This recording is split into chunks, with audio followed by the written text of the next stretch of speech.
Lorsque l'on évoque l'empire colonial allemand, on pense souvent aux colonies en Afrique ou même dans le Pacifique. Mais ce que l'on oublie souvent, c'est que l'Allemagne avait également une colonie en Asie, plus précisément en Chine. Cette colonie s'appelait Kyushu, elle était située sur la côte est de la Chine et sa capitale était Tsinto. Sa superficie était de 500 km², soit à peu près la taille du lac de Constance. Il y avait de la bière allemande, des routes allemandes et les Allemands ont également apporté le chemin de fer.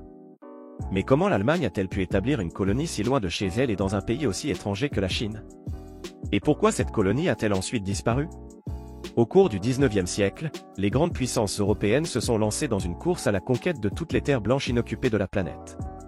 L'Empire allemand, qui n'a été fondé qu'en 1871, s'est d'abord montré réticent à l'idée du colonialisme, mais à partir des années 1880, il a craint les inconvénients économiques et politiques liés à sa retenue, raison pour laquelle des associations coloniales ont été fondées et de plus en plus de régions où les Allemands avaient établi des bases ont été placées sous la protection de l'État.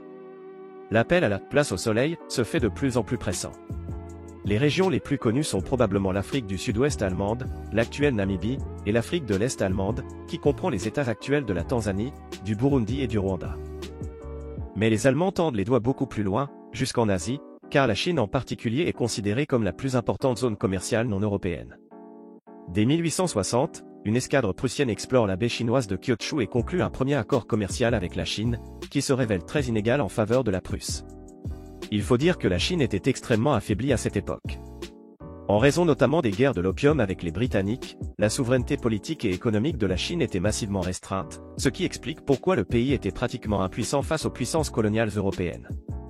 L'Allemagne s'est donc sentie bien placée pour établir une colonie en Chine, sur le modèle de Hong Kong et de Macao. En 1897, la East Asian Crusade Division reçoit l'ordre d'occuper la baie de Kyushu. L'occupation ne pose guère de problème, la Chine doit finalement céder la zone aux Allemands sans combattre, et ceux-ci peuvent désormais dicter l'avenir de Kyushu. Après de longues négociations et sous la menace d'une nouvelle agression militaire, le territoire a donc été cédé à l'Empire allemand pour 99 ans en tant que territoire loué de Kyushu.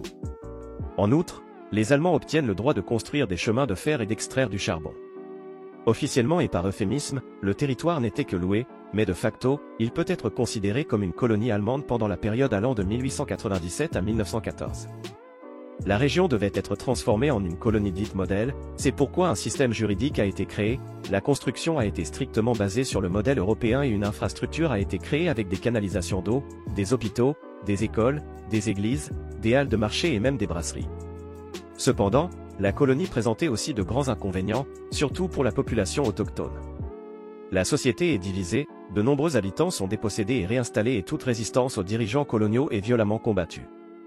Sur le plan économique, la colonie s'est cependant très bien développée et la capitale Tsingtao est passée d'un petit village de pêcheurs à une taille respectable de 60 000 habitants. En outre, l'achèvement de la ligne de chemin de fer la relie au transsibérien, ce qui permet de voyager d'Allemagne à Kyushu en 13 jours.